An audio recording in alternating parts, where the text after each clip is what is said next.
Constituição Federal. Artigo 5º, 16. Todos podem reunir-se pacificamente sem armas, em locais abertos ao público, independentemente de autorização, sendo apenas exigido prévio aviso à autoridade. Gilmar Mendes, não se exerce direito de reunião em frente a quartéis. Esse tipo de reforma do judiciário é urgente e sempre constitucional, não é, ministros? Mas limitar poderes ou cortar benefícios da corte era ataque à democracia, vingança e medida inoportuna. Faça-me o favor. Morador de rua foi pedir ajuda na Paulista e acabou preso por ter participado dos atos do dia 8. Moraes disse que não eram só moradores de rua e senhoras com Bíblia na mão no dia 8, mas mesmo os que eram ele prende do mesmo jeito. Moraes não consegue ver as redes sociais como uma ferramenta que pode ser boa ou ruim, sem paixões envolvidas. Isso deveria motivá-lo a se afastar de a julgar, reconhecendo que não as vê com isenção, pois, atualmente, tudo que envolve redes no país está em suas mãos. É óbvio que Moraes negará pedido. Ele não foi feito para ser deferido, mas para a OAB ficar bem com a advocacia. Em 6 anos de inquéritos, ninguém teve acesso integral. Eu, o primeiro advogado a atuar nos inquéritos, não tive até hoje. Se o interesse da OAB fosse real, o pedido teria sido feito lá atrás, há 6 anos. Todos falando da menção de Moraes a Goebbels, em entrevista a New Yorker, mas a declaração abaixo me incomoda mais. O ministro se vê em um filme do qual é o herói. Para além do fato de que fantasiar a própria vida não é adequado a um adulto, herói é parte não é juiz. Em outra parte da entrevista de Moraes a New Yorker, ele diz que a esquerda também já o odiou. Mas reparem como ele chama a esquerda de esquerda e a direita de extrema-direita. E fica a pergunta, se é normal odiar, por que apenas a direita foi perseguida e condenada por isso? O ministro Alexandre de Moraes acabou de conseguir uma matéria de 18 páginas na The New Yorker, uma das publicações de maior influência dos Estados Unidos, ainda que com viés progressista. Ele diz impropriedades grosseiras, colocando-se como salvador do Brasil e até do mundo. Ele literalmente afirma que o X de Elon Musk possibilitaria que Goebbels e o nazismo conquistassem o mundo. Também coloca-se em franca oposição a Donald Trump. Somente uma pessoa que tem certeza de que nunca será removida do cargo parte para confronto tão direto contra o presidente dos Estados Unidos em uma das revistas americanas mais influentes. Nunca um brasileiro ousou isso na história. A que ponto chegamos? Hoje, para o bom entendedor, o editorial do Estado de São Paulo explicita por que não quer que a anistia passe. Na cúpula política e judiciária, a anistia é entendida como pedido de absolvição e reabilitação política de Bolsonaro. É isso que eles enxergam. Aviso há tempos que seria entendida assim. Só ingênuos ou manobrados podem imaginar que se monta todo o teatro para depois cancelar o fim quando a peça está acabando. Novamente, fica evidente que a estratégia escolhida foi errada. Deveriam ter partido para o impeachment e ter articulado. Mas, ninguém quer enxergar que o principal problema da direita é a falta de articulação, aquela mesma que o PSDB e o PMDB souberam fazer. Quem pode revisar penas é só o Judiciário, no caso em questão o próprio STF. Ao falar da revisão de penas, Hugo Mota está, neste momento, abrindo mão do protagonismo da Câmara dos Deputados na condução da anistia. Ele entrega o protagonismo ao próprio STF, tanto que explicita dizendo que a anistia não é a única pauta do país.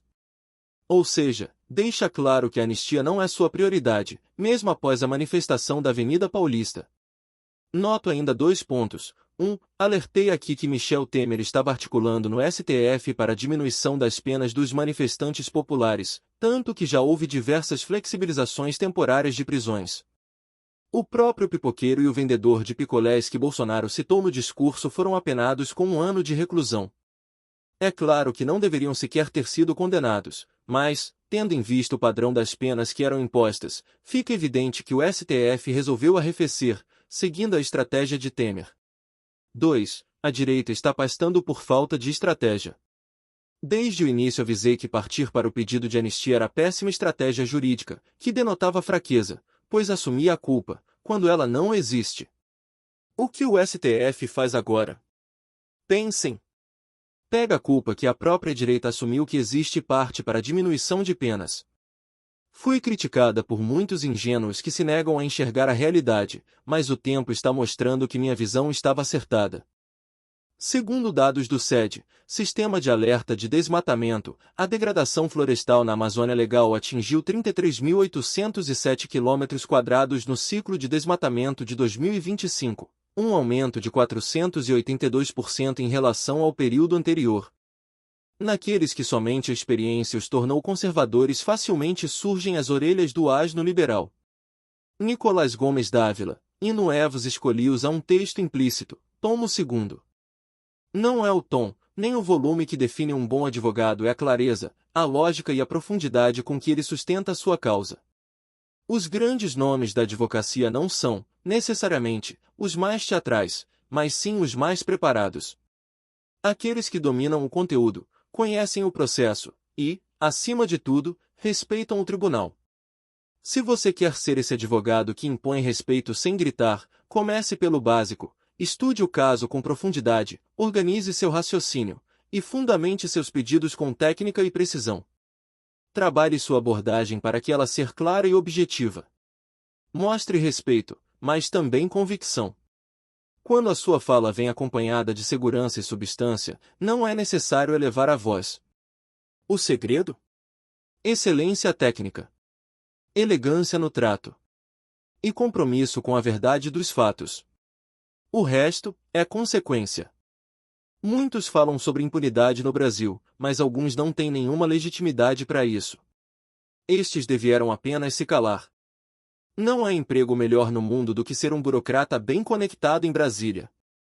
No jornalismo, disse que o cachorro morder o homem não é um fato digno de notícia. Mas se o homem morder o cachorro, pode dar primeira página. Nessa nossa pindorama atual, atolada em falsas narrativas e verdades fabricadas, dizer o óbvio vira manchete.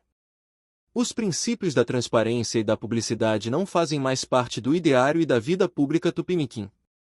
Agora, tanto no executivo quanto no judiciário, vale a velha máxima: o que é bom a gente revela, o que é ruim a gente esconde. O que querem esconder desta vez? Da série, perdeu, mané. Pague seus impostos em dia e não a mola. A AGU, leia-se, Dr. Bessias, publicou hoje, no Diário Oficial da União, uma orientação normativa, seja lá o que isso for, para regulamentar a figura do cônjuge presidencial e dar áreas de legalidade para as andanças da primeira-dama pelo país e o mundo, bancadas com o nosso dinheiro, claro.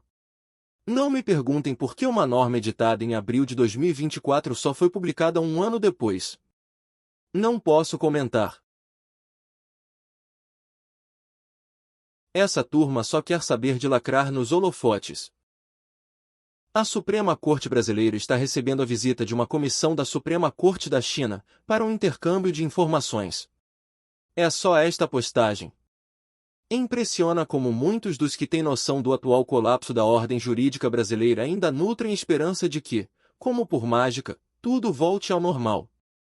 Pior, ainda há os que apostam em algum limite para o autoritarismo, como se houvesse uma espécie de tecido social superior a segurar as coisas. A questão, porém, é que não há. O autoritarismo, com a quebra total das leis em favor do arbítrio de uns poucos, é um caminho sem volta. Historicamente, jamais foi revertido pacificamente ou sem uma intervenção externa. E até que aconteça, tudo o que se tem é o distanciamento dos donos do poder em relação ao povo, se encastelando e se assumindo como a ele superior. Se a imagem dos encastelados é ruim, dizem que o povo não sabe avaliar. Se custam muito caro, dizem que para eles não pode haver limite. Se não seguem nenhuma lei, dizem que apenas estão acima delas. E assim apenas seguem, perseguindo e prendendo todos os críticos, com promíscuo apoio dos bobos da corte, papel hoje assumido pela imprensa tradicional. Para entender, é só olhar os sinais, principalmente como estão todos os que seguiram este exato caminho. Mas há, também, a possibilidade de apenas se continuar fingindo que está tudo bem. Não parece muita surpresa que o propósito da nova investida na perseguição judicial a Felipe Martins seja impedir que ele participe da audiência da Justiça norte-americana sobre a falsificação de seus registros de entrada nos Estados Unidos. Era meio óbvio que tentariam isso.